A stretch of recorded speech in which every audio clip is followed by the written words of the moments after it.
There is something different about abandoned mines. Caves feel natural and predictable, but mines feel intentional. Someone carved them out by hand, spent years inside of them, and then one day everyone walked away and left everything sitting in the dark. That is why the discoveries made inside these places are some of the most disturbing of anywhere on Earth. Today we are going through real stories of strange, creepy, and completely unexpected things that explorers found deep inside abandoned mines. Each story is different and each one is 100% real. Let's get right into it. It started with a hallway carved in the wrong direction. In 2013, a group of explorers entered an abandoned gold mine in Arizona. They had explored this mine before and they knew its layout, but on this visit, one of the explorers spotted something new. A narrow side passage that was not on any of the old survey maps. The walls were different too. They were smooth and cut almost perfectly flat, unlike the rest of the mine, which still had rough tool marks. The men followed the passage about 30 feet until it suddenly stopped at a dead end, but the end of the tunnel was even stranger. Embedded in the wall were marks that looked like mechanical cuts, almost like a drill had chewed its way forward and then suddenly stopped. There were no signs of explosives, no blast marks, no leftover powder, and the strangest part was the floor, which had odd metallic shavings scattered across it. After the explorers posted their findings online, retired geologists and former miners reached out. None of them had an explanation. The tunnel did not match any known mining equipment in the region, and it was never explained who carved it or why it stopped exactly where it did. Because the passage was not on any official map and no company ever claimed it, it remains one of the strangest undocumented tunnels ever found in an abandoned mine. When an explorer poked the mannequin, the finger sank in. In 1976, two teenagers exploring an old mine shaft near Barstow, California, thought they had stumbled onto a beat-up mannequin. It was slumped against the wall, covered in dust, and completely dried out. But when one of the teens touched the arm, the material was soft, and they discovered it was human. Police later identified the body as that of a man who had vanished in 1971. He had fallen into an isolated shaft, and the dry desert conditions preserved him almost perfectly. The mine was miles away from any major road and had no warning signs at that time. The man had apparently been exploring alone, slipped, and became trapped in a vertical drop. The discovery was so disturbing that the country sealed the entire entrance to prevent others from going inside. Today, people living in the area still talk about the story as one of the most unsettling discoveries ever made in a California mine. A collapsed mine revealed tools thousands of years older than the mine itself. In 1914, workers in a South African gold mine discovered a completely unexpected chamber after a section of rock gave way. Inside were dozens of stone hammers, chisels, and pounding tools. These were not modern miners' tools. They looked primitive and handmade, but they were found in rock layers that were already being mined with dynamite and steel equipment. What shocked the mining company was the age.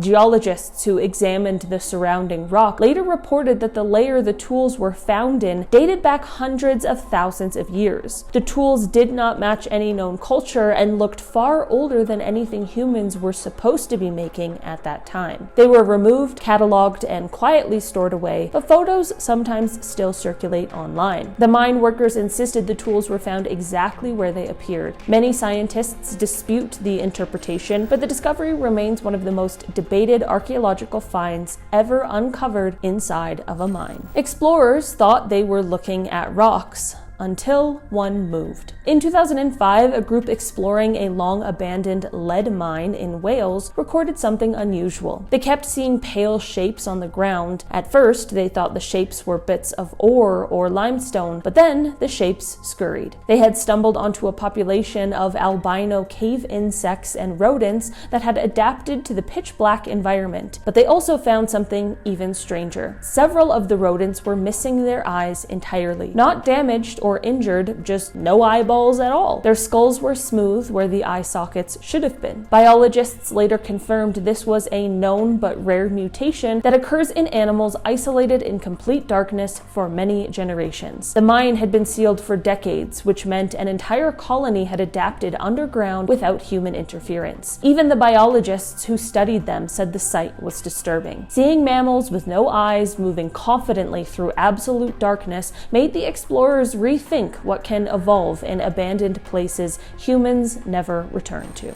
Inside a mine, explorers found an entire ghost town preserved like a time capsule. The Sterling Mine Complex in Oregon shut down in the 1950s. The entrances collapsed a few times over the decades, but in 1999, a group of experienced mine explorers accessed one of the deeper tunnels and discovered something shocking.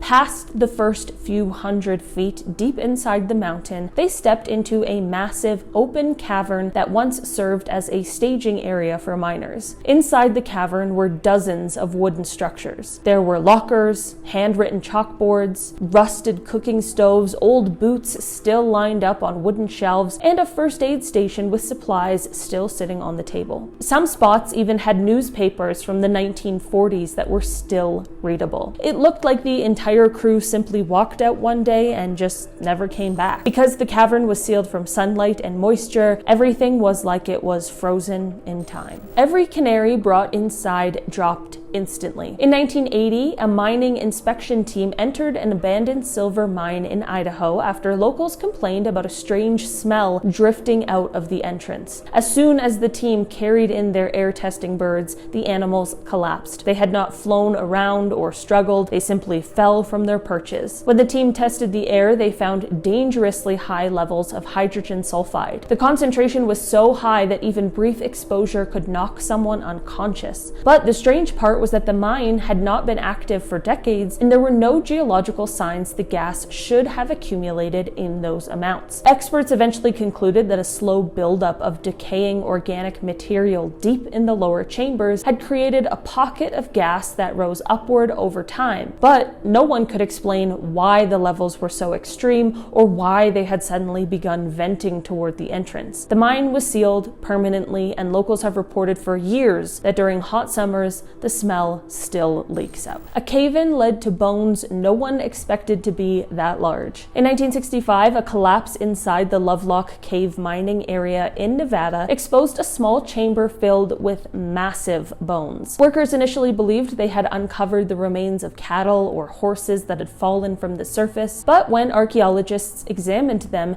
they realized the bones were much older and not from any domesticated animal. The remains belonged to giant Pliocene-era animals that once roamed North America. Several of the bones came from a species of ancient camel and a type of giant, short-faced bear. The bear bones were particularly massive and were larger than the bones of modern grizzlies. The chamber had stayed sealed for thousands of years until the collapse exposed it. The bones were remarkably well preserved and showed claw marks on the surrounding stone, suggesting the animals had been trapped inside and died while trying to escape. Miners breaking through a wall uncovered a coffin where no burial should exist. In 1989, workers doing safety checks in an abandoned coal mine in Poland broke through a thin sandstone wall. Behind it was a small carved alcove containing a simple wooden coffin. The coffin was old, but shockingly well preserved given the humidity in the mine. Inside was the body of a man dressed in clothing from the late 1700s. The body was documented by local historians who confirmed the clothing style matched that period, but no one had any record of a burial taking place anywhere near the mine. Even stranger, the alcove appeared to have been carved intentionally and sealed long before the mining tunnels reached that area. The leading theory is that the alcove predates the mine by many decades and may have been a secret burial placed there during a time of conflict or disease outbreak, but no documentation has ever been found. The coffin was removed and the alcove sealed soon after, but the mystery of who buried the man and why they hid him inside a mountain remains unsolved. Explorers opened a side room and froze. Every inch was covered in shoes. In 2012, a group exploring an abandoned copper mine in Michigan found a narrow doorway they had never noticed. When they pushed it open, they discovered a room about 15 feet wide and 20 feet long, and the entire floor was piled with shoes. Some were modern, some were old, worn leather boots, others were tiny children's shoes from the early 1900s. Local historians looked into it and discovered discovered, miners used to discard worn-out shoes in underground storage rooms to avoid hauling them back up to the surface. The sheer number, though, was shocking. There were thousands, far more than the mine's recorded workforce at any single point in time. Even stranger, some of the shoes were clearly ceremonial or decorative shoes that had nothing to do with mining. This led to speculation that the room had been used long before the copper operation began. The true explanation has never been agreed upon, and the room has since collapsed, making further investigation impossible. The mine had been sealed for decades, yet fresh footprints were found inside. In 1974, a mine safety crew entered an abandoned iron mine in Minnesota to survey the stability of the tunnels. The mine had been closed since the 1930s, and all main entrances were covered with steel grates that were locked by the state. Once the team descended about 600 feet, one of the inspectors noticed something odd in the dust on the floor. Shoe prints, fresh ones. The pattern was clear and sharp, which meant they had been made within days, not decades. The prints continued down a long passage into an area that had suffered multiple cave-ins. The crew followed them until they reached a section where the tunnel roof had collapsed completely. The prints stopped at the edge of the rubble. The team searched for hours and found no one. No evidence of camping, no tools, no water bottles, nothing. They checked the entrances again on the way out, and all were locked exactly as they had been when they arrived.